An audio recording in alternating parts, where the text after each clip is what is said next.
Hello students, एक बार फिर से आप सभी का हार्दिक स्वागत पीकेटी एजुकेशनल अपडेट चैनल में।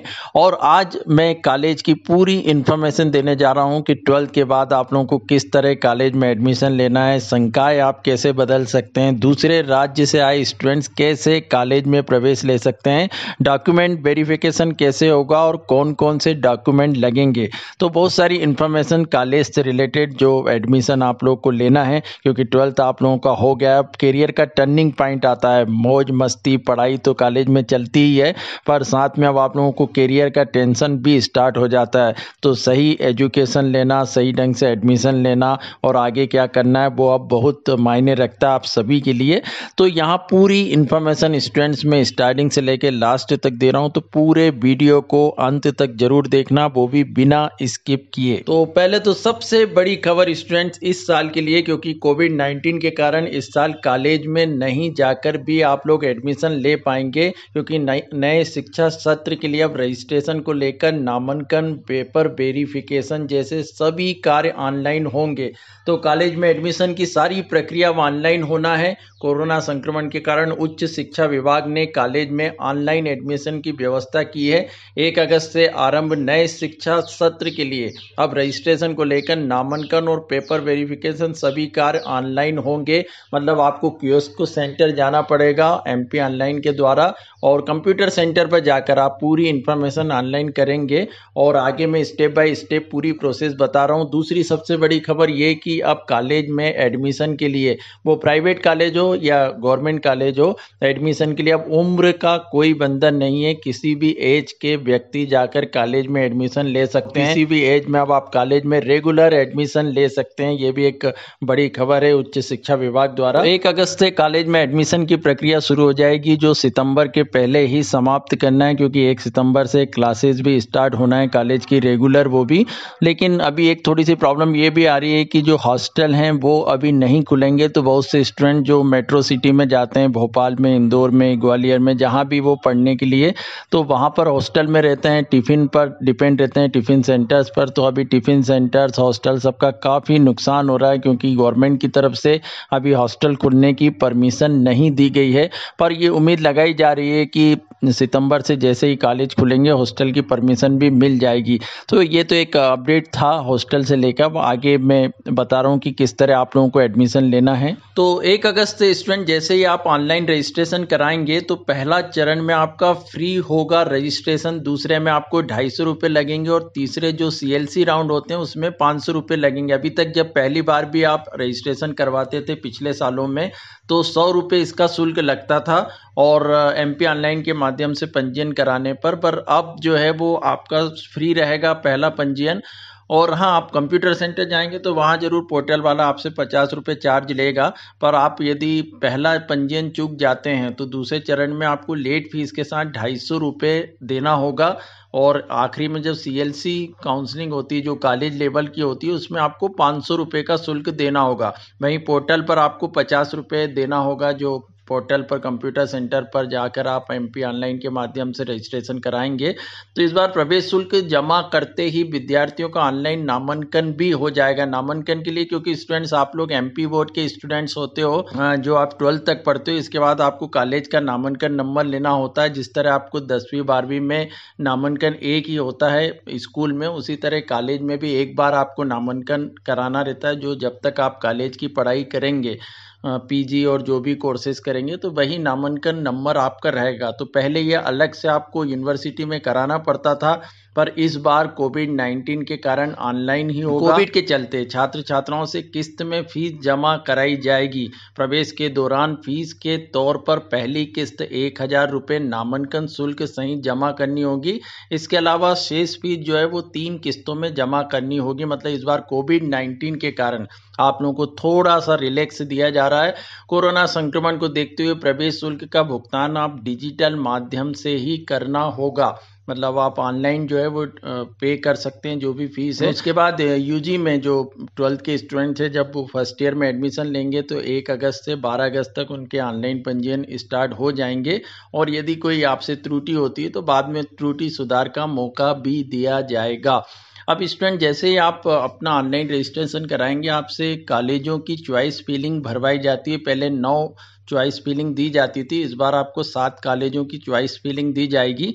क्या होती है चॉइस फिलिंग, ये आप थोड़ा सा समझ लें कि आपको, क्योंकि अभी जो आपकी काउंसलिंग होगी, आप जैसे ही ऑनलाइन अप्लाई करेंगे जिस कॉलेज के लिए भी, तो वहाँ मेरिट के हिसाब से आपकी एक लिस्ट बनेगी। उसके बाद पहली लिस्ट निकलती है, उसमें आपका नाम नहीं आया तो आप दूसरी बार अप्लाई करेंगे, दूसरी लिस्ट देखेंगे।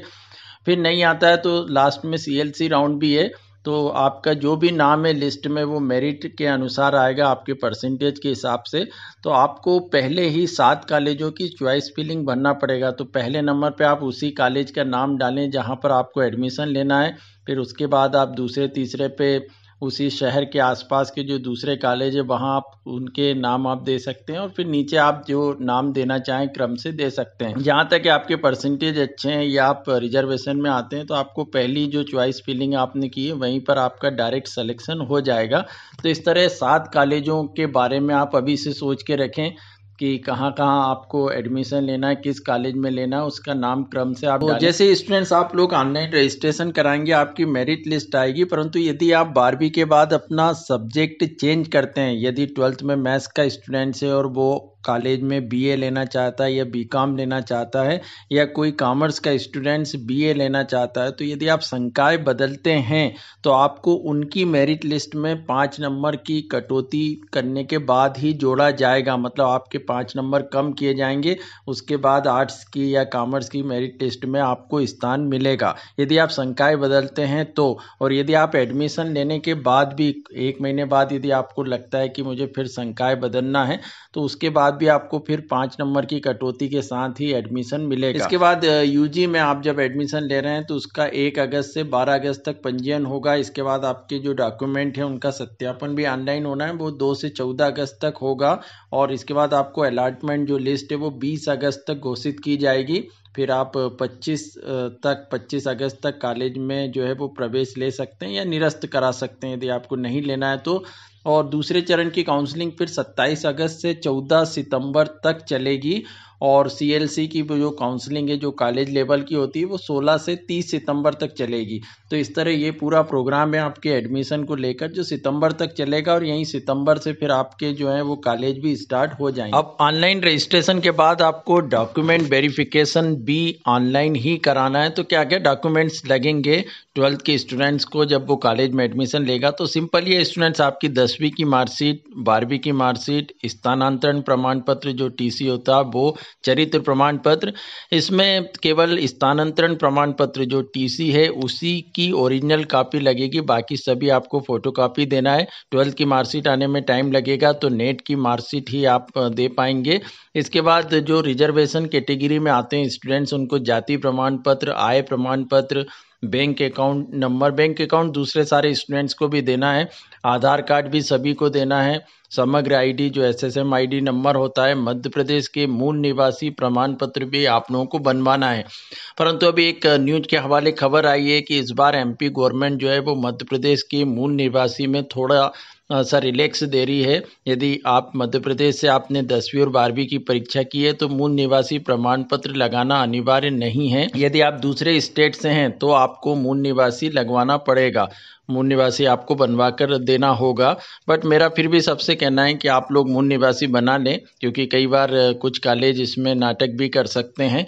और उसके बाद ब्लड ग्रुप रिपोर्ट भी कई जगह ली जा। ड्राइविंग लाइसेंस कंपलसरी नहीं है, परंतु कुछ बड़े कॉलेजेस में जहां पर स्टूडेंट्स बाइक से या स्कूटी वगैरह से जाते हैं तो उनके लिए ड्राइविंग लाइसेंस वहां पर कॉलेज वाले मांगते हैं, पर ये कंपलसरी में नहीं है। तो ये आप देख लेना, आप यदि 18 ईयर्स के हो गए हैं तो आगे आपको कई बार ज़रूरत पड़ेगी तो आप अप्लाई कर सकते हैं। अच्छा ही आपके पास यदि ड्राइविंग लाइसेंस होता है तो। इसके बाद जो दूसरे स्टेट से स्टूडेंट्स MP में यहाँ पर कॉलेज में एडमिशन लेंगे उनके लिए माइग्रेशन प्रमाण पत्र बनवाना जरूरी है, तभी वो यहाँ पर एडमिशन ले सकते हैं। और स्टूडेंट लास्ट में एक और सबसे बड़ी और इम्पोर्टेंट खबर आप लोगों के लिए कि इस साल उच्च शिक्षा विभाग रोजगार मूलक पाठ्यक्रम भी आप लोगों के लिए स्टार्ट कर रहा है। हमारे उच्च शिक्षा मंत्री का कहना है कि नए शिक्षा सत्र से 107 सरकारी कॉलेजों में डिप्लोमा और सर्टिफिकेट पाठ्यक्रम शुरू किए जा रहे हैं। इसमें 117 डिप्लोमा और 282 से ज्यादा सर्टिफिकेट कोर्स शुरू किए जाएंगे। सर्टिफिकेट और डिप्लोमा के 15 कोर्स तैयार किए गए हैं। सर्टिफिकेट कोर्स 6 महीने का, डिप्लोमा कोर्स 1 साल का होगा। छात्र छात्राएं डिग्री करते हुए सर्टिफिकेट कोर्स भी कर सकेंगे। और ट्रेनिंग के बाद नौकरी की बात भी की है। उनका कहना है कि छात्र छात्राओं की इंटर्नशिप की व्यवस्था कराई जाएगी और जहां पर वो ये ट्रेनिंग लेंगे जिस कंपनी में, वहीं उस ट्रेनिंग के बाद उसी कंपनी में उनको नौकरी भी दिलाई जाएगी।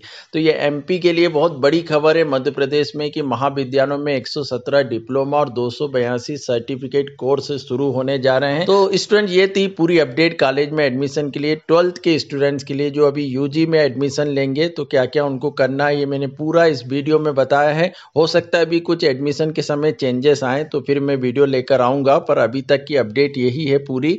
और चैनल से जुड़े रहिए, आगे जो भी अपडेट आती है वो मैं आप लोगों के लिए लेकर आता रहूंगा। जिन्होंने अभी तक चैनल को सब्सक्राइब नहीं किया उन सबसे निवेदन भी है कि वो चैनल को सब्सक्राइब करके जरूर रखें ताकि सभी न्यूज आपको टाइम पर मिलती रहे।